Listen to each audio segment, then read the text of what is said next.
Hello, everyone. Welcome to another episode of CO Pod. I'm your host, Caroline, and today I'm joined with Josh Luebker.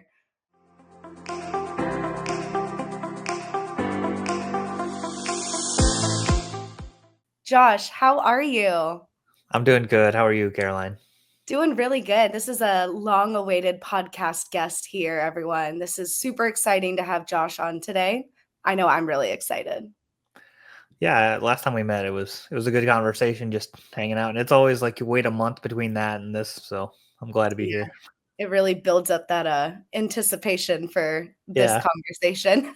yeah, Awesome. So let's start it out really, really basic here. Josh, yeah, who are you? What do you do? And tell me a little bit about your journey to get to where you are today.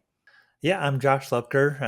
I'm the construction CFO. I help subcontractors really hone in their finances, and it goes far beyond just numbers, accounting, all of that stuff. It's operational. We want to have a diligent background so everybody does things the same way. That's replicable and scale people quick.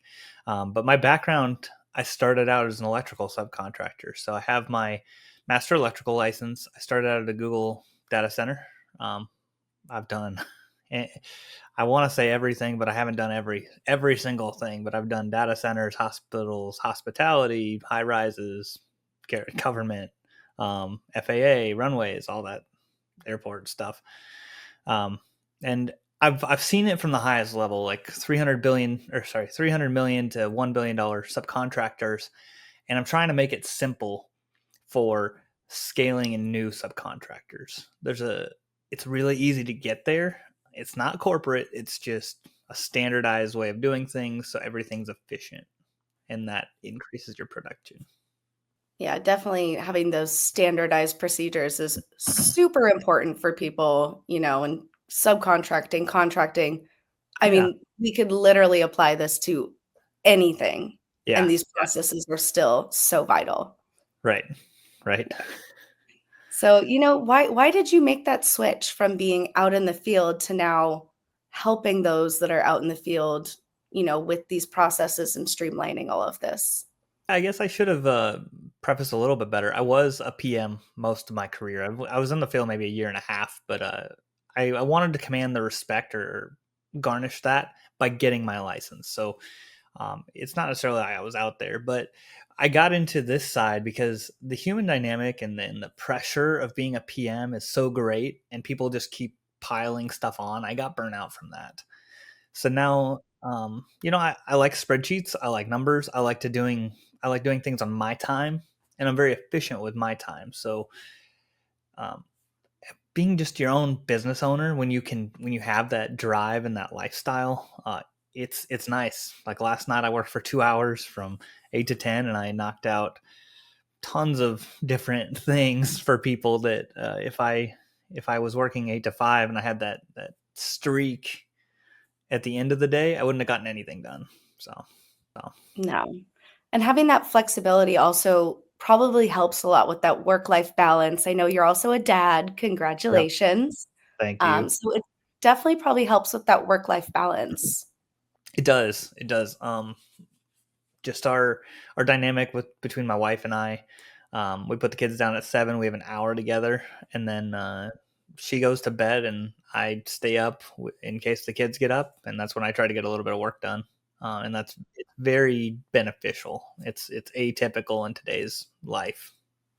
Yeah, and I know, a lot of people that don't have that same flexibility really, really struggle with work-life balance. You Hmm. know, what are some things that they can do to, help improve that just from like a general overview? Because, there are so many things that we can do. But Right. what are some of those big things that you found that, maybe when you didn't have that flexibility that you would do to Mhm. help with that? Yeah, so I always was training new people, whether it was an assistant project manager or other project managers. And what I found is everybody has a different level of how much they can handle. But if so, you can't just hire somebody and say, well, you get 5 projects and they're worth this much money. But you can say, okay, this is your baseline, and I'm going to help show you how to do all of this busy paperwork that the industry requires us to do to be doing your job in 30 hours a week or 25. And then since your salary, we're not, the problem is you get to that point and then people pile more on you. They're like, oh, we can make more money off this person. But at the end of the day, it's like there's the ebb and flow, and you have to understand 20 hours a week, 30 hours a week. That's hard to accomplish, and it's not always going to be like that. When you start a project, you have to work 40, 50, 60 hours a week. So what I tried to do was hone in that work-life balance in process, like we talked about, and that drives employee satisfaction and happiness, improves retention, and then obviously your profits like they, it sounds counterintuitive. They're working less. I should be making more off of them, but you get more profits because people are happier and they want to be there. Yeah, and usually that happiness and wanting to be there translates into quality, good work. Yeah, exactly. And a happy employee, a happy customer. Yeah. Yeah, I mean, happiness with all our, like, employees is one of the most important things, and, I feel like thinking way back, years and years ago, that really Mhm. wasn't a big topic. It was more of like, Right. let's give them a pizza party and they'll be happy. Yeah. We I'm so glad we are away from that model and actually focusing on the things that do make people happy. I think that all stemmed from like grade school. Remember, they'd be like, "Hey, if you get an A on your test, if this many people score high, then we're gonna have a pizza party for the class." So Yeah. what happens? We all graduate elementary school, finally get in the workforce, and we're like, "Oh, that worked perfect for me when I was 5. Let's do it Mhm. now." Yeah, and those pizza slices were always, like, yay Yeah, big and but they were on thin. the teacher's salary, so it's kind of I get it. Yeah, yeah, but I mean, you know what? At least they were doing what they could for us as kids, but, Yeah, as exactly. adults, that doesn't translate as well. It doesn't. No, we don't feel like we belong or we have a sense of purpose. And when you Mhm. feel that, you really do increase your production. Yeah, yeah. Let's take it back a little bit and talk a little bit more about what you do and, some of Yeah. the challenges that you've seen with this work. So, you spent all that time as an electrical subcontractor working on some really major projects like the Mhm. Google data centers. What were some of those operational challenges that you encountered that really led to you wanting to be the one to optimize those processes and not have to deal with those challenges anymore? I've worked for 7 different companies and I've now worked with over 50 different ones myself, independently.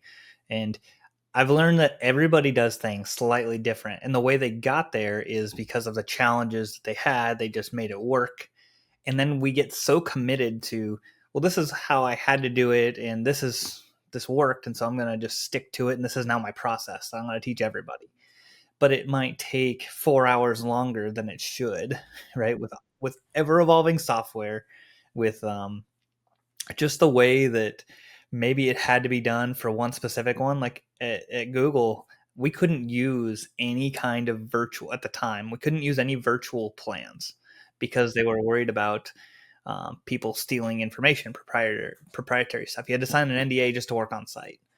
Um, so it's crazy to me that nowadays we still have that same mantra of like, well, I'm gonna have paper plans. Like, yeah, maybe my super likes them, but at the same time, I'm gonna try to give him paper plans and this iPad, so that way he doesn't have to carry him around. What I've really seen is because everybody does it so differently. I've gotten a taste of like, hey, this is ultimately like my third company. I was like, what's the point in what I'm trying to do? And then I figured out, okay, this is the point of something basic, a submittal. This is the point of me getting an AP report or an AR report. So it avoids this long term in the business. And so a lot of people, though, I've learned don't have that drive. They just, we go to meetings and it's like, hey, your AR, you need to go collect this money from this client. Well, hey, I emailed them and they didn't answer me. What do you want me to do? Right. But if you understood as a business, if you teach, this is what AR means if we haven't collected it. This is how much it's costing us. This is why you're not going to get a bonus this year because we don't have the finances in house. Sales price does not equal profit or revenue or any of that. Um, so I've really honed in on it's the EOS model, and I don't want to advocate one way or the other for that, but it's like if we're all going the same direction and we all have the same goal and we understand where we're going, then we can get there so much more effectively, because it's not like accounting's trying to fight with the PM on how we're accomplishing something. We do the same. We know the common goal, so we work together to get there, instead of, well, this is what I'm being yelled at to do and this is what you're yelled at to be doing, so which one's more important? Yeah, and it makes things run a lot smoother too, Yeah. especially without all that yelling, all the, "You didn't do your job, so I can't do my job, Yeah. therefore our job's not getting done." Yeah, it was always passive aggressive emails when I saw it in corporate. Oh, yeah, those passive So, aggressive emails cut deep. yep, yep. Don't worry, I'm good at them. I don't love to send them, but I'm good Yeah. at them. Yeah. I feel like everyone has a certain degree to where they take those passive aggressive emails and their skill level with them. Yeah. You really, Yep. really make someone feel something from that. Yeah, if we focus our energy on, instead of getting better at how am I gonna position myself to not be in trouble for this, like, Mhm. how can I position myself to not have to deal with this next time? That humility really helped me grow, and now I'm trying to put that into easy processes so everybody can do it. Because at the end of the day, like, yeah, I market the construction CFO because cash flow is the problem. Mhm. That's the symptom of all of these problems, and I understand the underlying problem, so I fix them as I go. Yeah.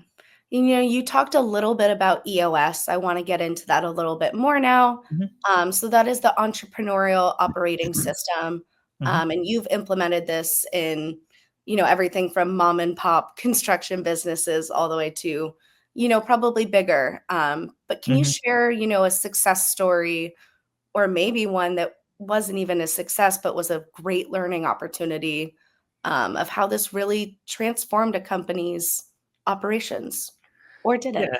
No, I'll give you 2. I hope it did. One that I'm working with currently, it's a newer contractor, and they want to get into the market and do all these different things. And like I'm a business owner, I get it. I have the shiny object syndrome. I'm like, oh, my website needs updated, or I'm not marketing this well enough. I'm going to get into YouTube, all the things. But which one moves the needle?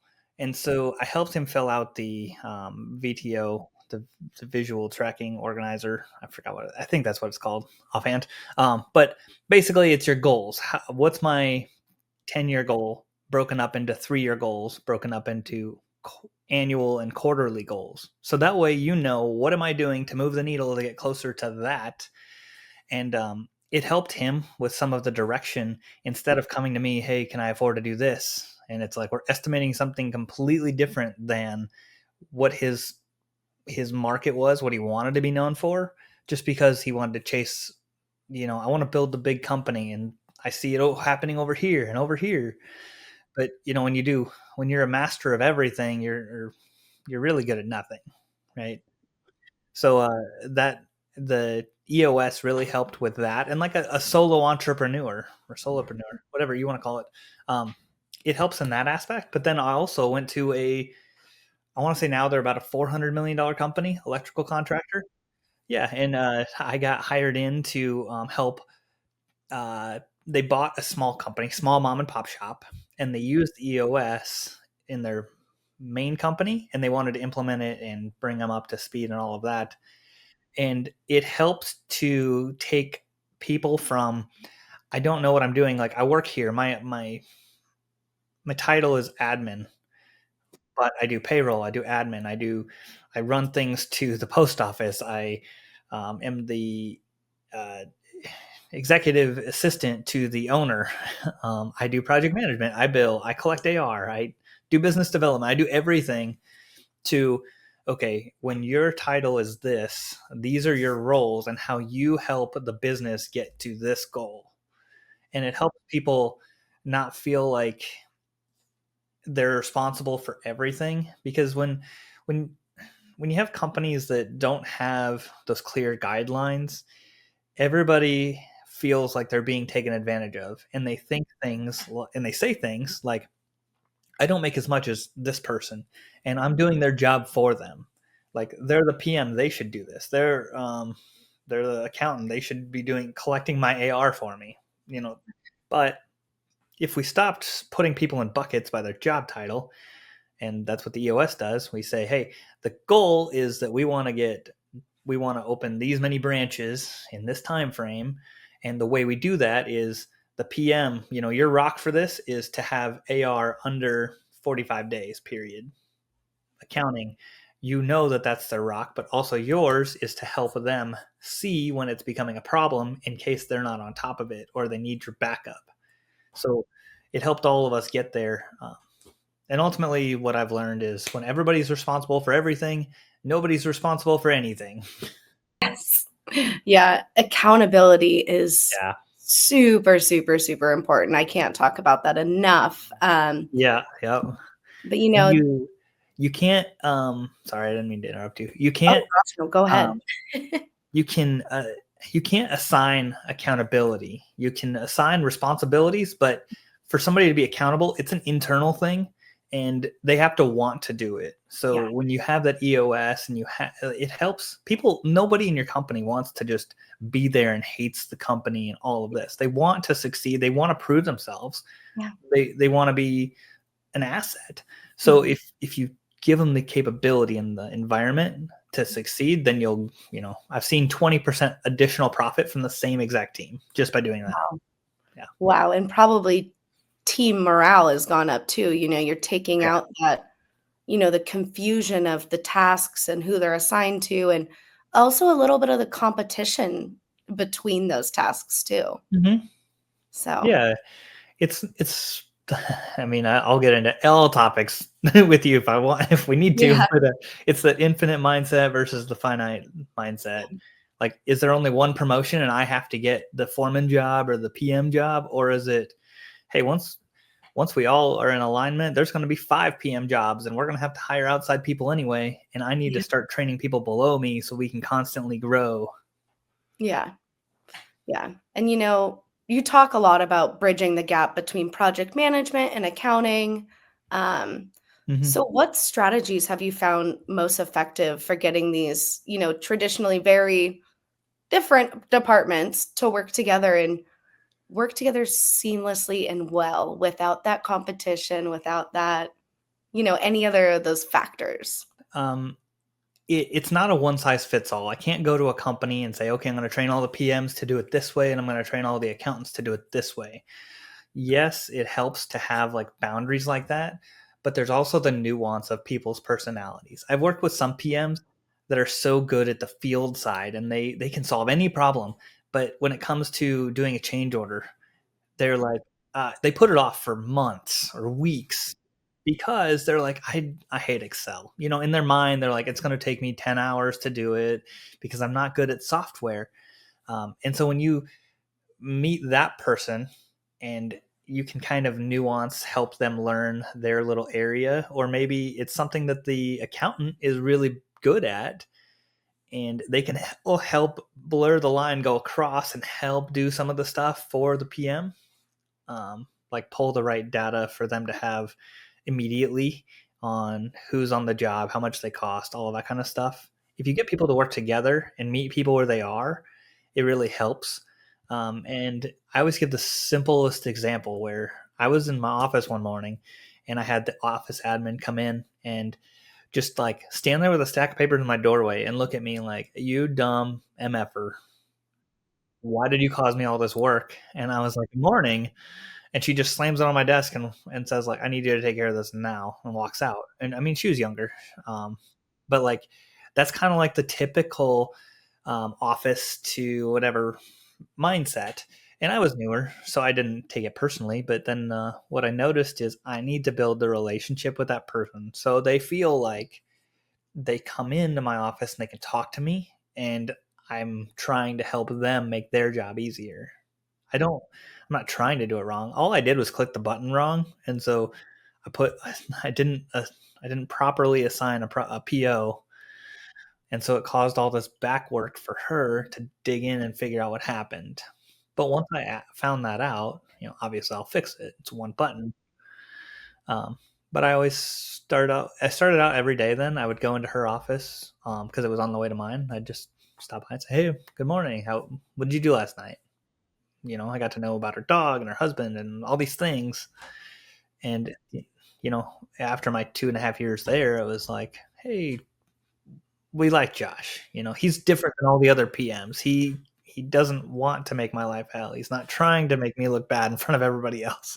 And that's Building something you those can't teach. real personal relationships with people, that just extend beyond, what happens in the office and what work gets done really helps to, it helps with that communication. It helps with understanding each other and Mhm. understanding where they're coming from. I didn't purposely do this wrong. I just, I'm human. Right. I make mistakes. Right. And if I think back to the efficiency of why I did the CFO stuff, it's like that conversation, and that threw off my whole feng shui for the day, and it probably ruined her night the night before and that day of. Yeah, And instead, all I had to do was have a conversation. Now I have a 30-second, not even 30 seconds, 5 seconds. I click this box, this happens, and now we cumulatively might have 10 to 20 hours of less stress, freedom to do whatever we need to do because we're not trying to mhm, track down crap that didn't need to happen, right? exactly.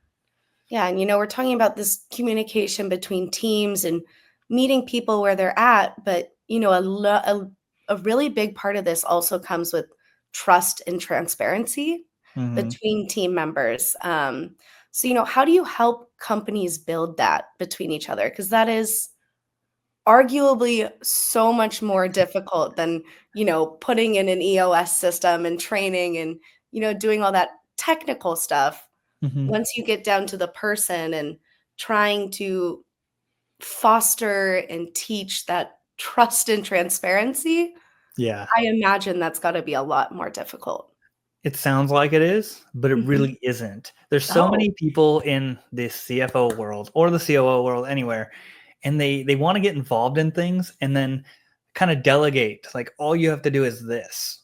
Come back yeah. to me next week and we'll have our conversation about this. And Mhm. I try to take a different approach where like I'm an extension of your team. I'm an employee for you, but you don't have to pay me benefits and all of that. I take care of my own because I want the tax write-offs and all that stuff.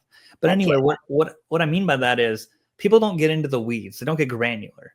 If if you set those two people in a room, the accountant and the project manager, and you're like, okay, here's the goal. We want to make sure that this vendor gets paid within this many days. What are all the things that have to happen for this to happen? And you make Yeah. a flow chart. You're like, okay, we'll start with billing. PM, you have to bill this. This is what your contract says. This is how much we need to bill. This is how you find it. This is accountant where you can help teach our PM where we're at, how to project, that kind of thing. Okay, Mhm. that's one branch. Next one is you have to write the PO on time. You have to Yeah. then flow down. Is it written properly? Is it invoiced properly? Is it posted instead of just draft mode? All of Yeah. those kind of things, because that's the one thing that accountants hate is when a PM writes a PO and leaves it in draft. So they don't know when they get the invoices that approved or not. Can I pay it or not? Yep. And then PMs are so busy with fires, they never answer. So that's a Mhm. big one. And then you get into other things down the line. Is our specific software this, that, or the other thing? But once you lay it all out, Yeah. then you can say, okay, which responsibility is the PM? And they'll mutually agree, like this is where it stops and this is where the accountant should start. Yeah. But typically, there's a little bit of a gray area of like, well, I thought the accountant should be doing this part, not me. Mm. And that's where if you just say, okay, like what do you think we should do? I don't like to impose my will on companies and say this is how it should be. It's more like who has more available time. Does it make Yeah. more sense that your AP or your AR person does this? Or does it make more sense that since the PM has a relationship, they do it? Yeah. And then, Clearly stating those roles is super important, you yeah, know? and it's just getting granular. It's really not complicated No. if you draw it out because people are so visual. Yeah. And have them tell you all the little parts that have to happen. I don't even have to be part of the company to know this. And then just have them not Yeah. fight it out, but explain it to me like I'm new to the company and I'm stupid.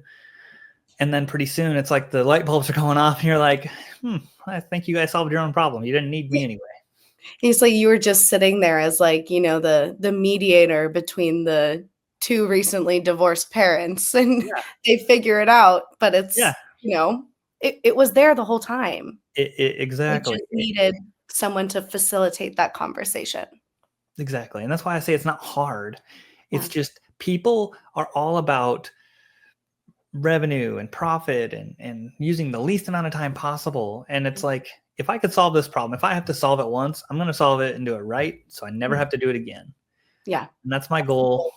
goal. And what I do is I never want to talk to that PM and that Yeah. accountant ever again about the same conversation. Mhm. If I do, I Mhm. just point them back. I'm like, you guys told me this happened. Why don't you do this?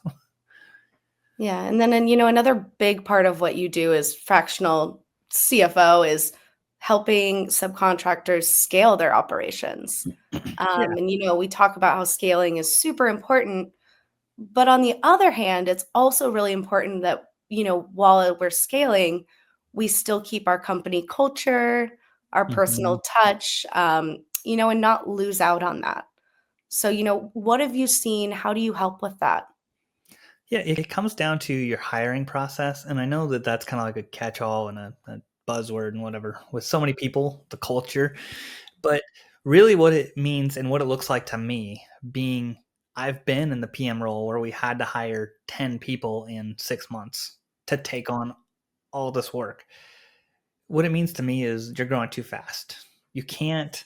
You have to minimize your revenue to get people in place. And you have to, it's that old saying, and I feel like I beat dead horses all the time, but here's another one. Plant the tree today that you want in 20 years.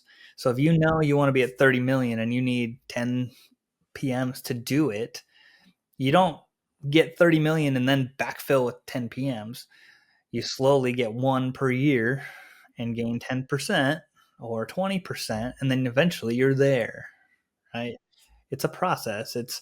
There's no getting rich quick in anything in the world, and if it is, it's typically unethical. So, yeah, if you follow the process that we all know works, if you want to be the best football player, you practice. If you want to be the best musical instrument player, you practice. You do the process, trust the vision, do the process. That's it. Yeah, take a step back and, really slow things down to move things forward. It sounds Mhm. counterintuitive, but, from Yep. everything you've talked about, it works. Yeah, I learned it from the military and when I fought fire. Um, I wasn't in the military. It was when I worked on government projects. But they always said, slow is smooth, smooth is fast. And that Mhm. means do it right, even though it might take longer. But when you do it that way, you never have to go rework it. And so it's faster in the long run. Yeah. Yeah, and I'm switching gears a little bit here. Last time we talked, we had a great discussion about, mental health, and that is one of the things in the construction industry that is just, it's really hitting us hard and it's really plaguing this industry. And, Mhm. do you work with your clients on any, mental health initiatives to implement into their businesses, especially when scaling? Not specifically. It's kind of like a byproduct Yeah. because selling mental health to a business doesn't necessarily work. And I'm never going to get clients to come to me that want to work on that. But Yeah. when they come to me because they're like, my cash flow sucks, and it's like, well, let me improve everybody's workflow, which intrinsically makes them happier, which makes their mental health better at work all day. More You work-life know, balance for them there's too. so many benefits to it. You just have to. I hate the marketing thing. If I could just tell people like, here's your problem, here's what I can do to solve it, that doesn't work. So I have to talk about things that make people feel frustrated and they need help on, like I cash flow. mean, that is a good marketing strategy, just being cut and dry with it. "Here's your problem, here's how I can help.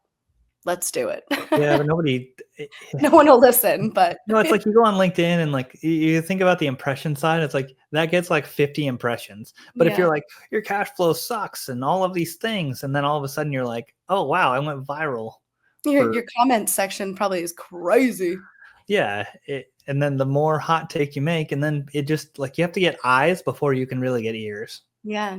You are pretty big on LinkedIn. I've stalked your LinkedIn quite a few times. You've done a multitude of different webinars, podcasts. You just recently did a webinar with Lumber Yeah. um, about some cash flow hacks and all of that. I had the pleasure of being behind the scenes for that. That was great, your Yep. conversation with Lance. But, how did you get started with doing your marketing, I guess we'll call it, Yeah. on social media?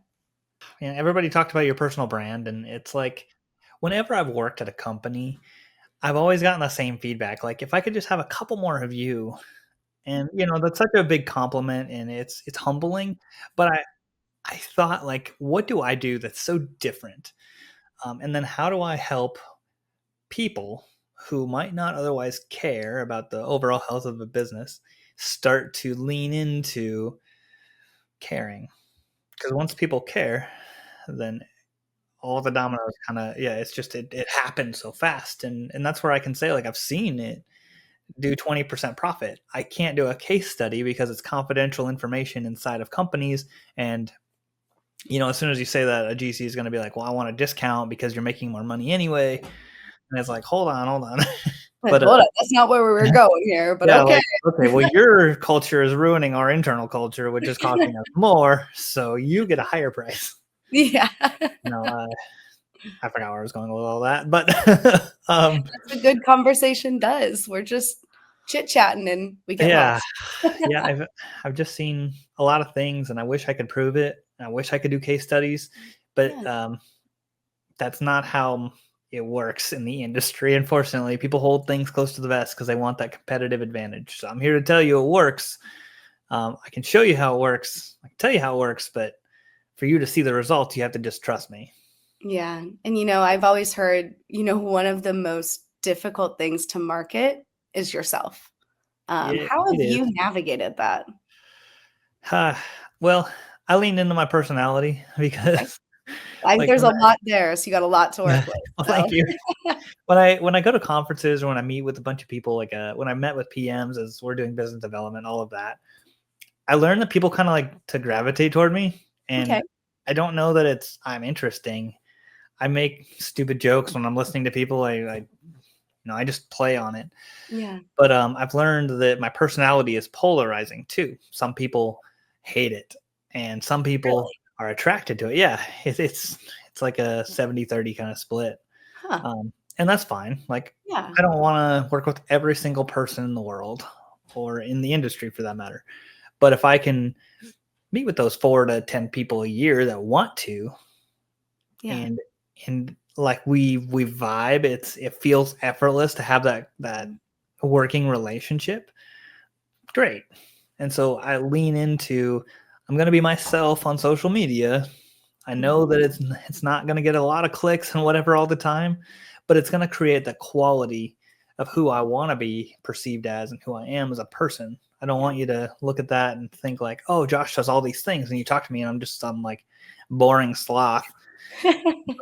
Like that's a like the typical CPA mind, right? Yeah. um, like, I'm fun, I'm energetic, I respond to emails within 30 seconds. Like, you call me, You do. or yeah, you text me, I'm gonna text you right back, or if I'm on a meeting, I'll call you right back. Like, that's Yeah. who I am, and that's what made me stand out. So I'm Yeah. gonna show people that's how I am. They comment on my Yeah. post, a minute later, you get a comment back. Yeah, and, it probably, it feels really good to, be your authentic self and have that space Mhm. to, be unapologetically you, even if, you know, 3 out of 10 people don't like it, or, whatever that ratio is, having that freedom to be yourself and build a business on the fact that you can be your authentic self and help people in that process, that's the goal. That's incredible. Yeah, So, and I will say it does take a toll on your mental health. Like those people that reject you and troll you and everything else. Like I've had to learn, let trolls be trolls. I'll just ignore it. I used to think like, oh, I look weak if I'm going to let somebody walk all over me because as a PM, mhm, that's how it was perceived by the field if I let the GC walk on me. But yeah, now it's like I don't even have the energy or the time to just go down rabbit holes with all these trolls. I'll just yeah, ignore it. But it yeah, does take a toll on me personally. I don't like to be not liked. I don't like for people to point out my flaws. And that's part of the problem. When you put yourself out there, people will point mhm, out what you do well and they'll point out what you do wrong in front of yeah. So everybody. what do you do to cope with, that feeling of, the rejections? And, especially probably when you first started out, it probably cut a little bit deeper than it does now. But Mhm. yeah, how do you deal with that? How do you navigate that?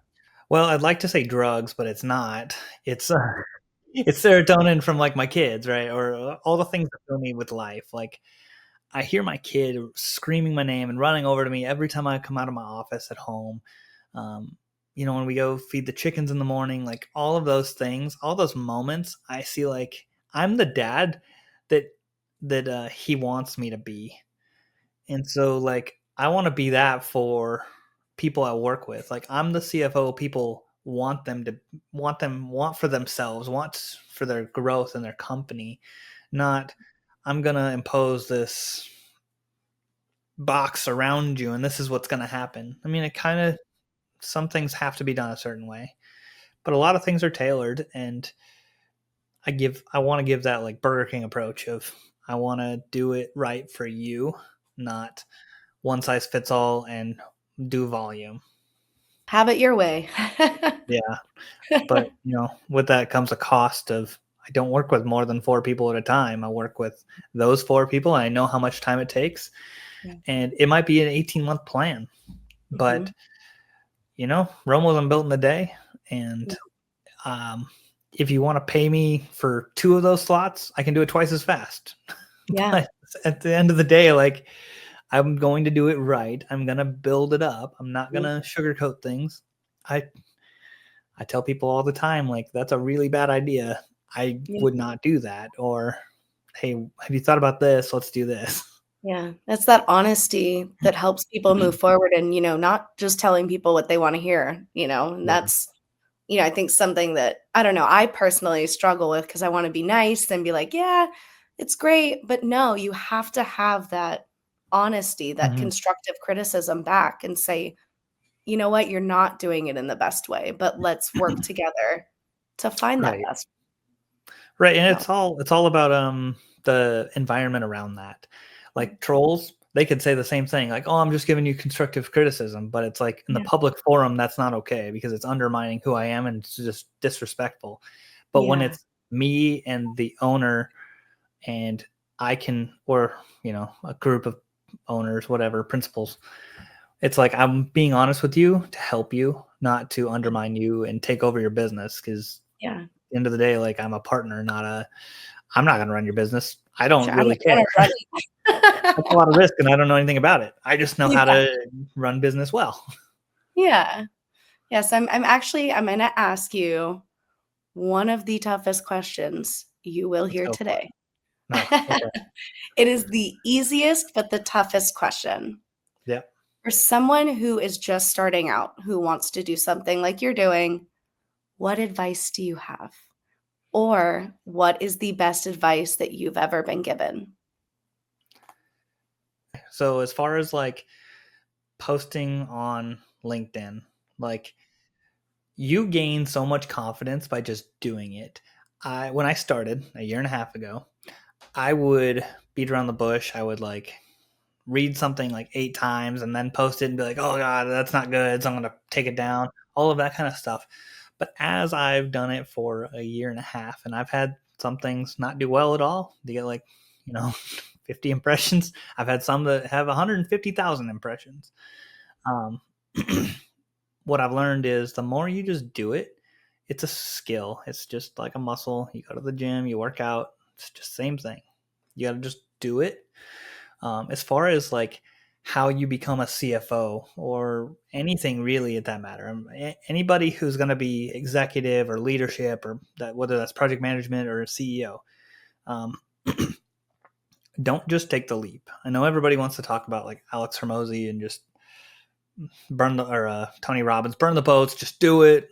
All these things like that's great. That's fine. It works for some people, but you need to understand what you're doing so you do it so well that people want to work with you. It took me 10 years to get to this point. Um, on my 11th, like I'm a little bit. I mean, I could say it's 15 years because I did so much overtime to get here. But at the same time, like it's just being around it and experiencing it. um, seeing what doesn't work from different companies, seeing what does, and then you take time to reflect and understand, why did it work? What's the purpose of it? Like, asking those questions. I'm a how person. And I remember 5, 10 years ago, I was like, how do I be a PM? And I Googled it. There's nothing online. Like, nobody teaches you how to do something. And so you have to really look for those people in your organization that you trust, that do it well at a high level, that everybody wants to do it like them. And they don't have the ego of, I'm the best and I have to improve everybody else's things. It's more of, um, hey, if you want my advice, come ask me and I'll teach you. But otherwise, like, I'll let you feast or famine on your own. I don't care. Those are the people that I ask, like, what's the purpose of a submittal?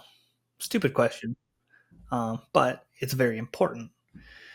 What's the, like, how does the business operate? How, like, something that nobody understands in the blue collar world, or the entry level position side, is how expensive a company really is to a business.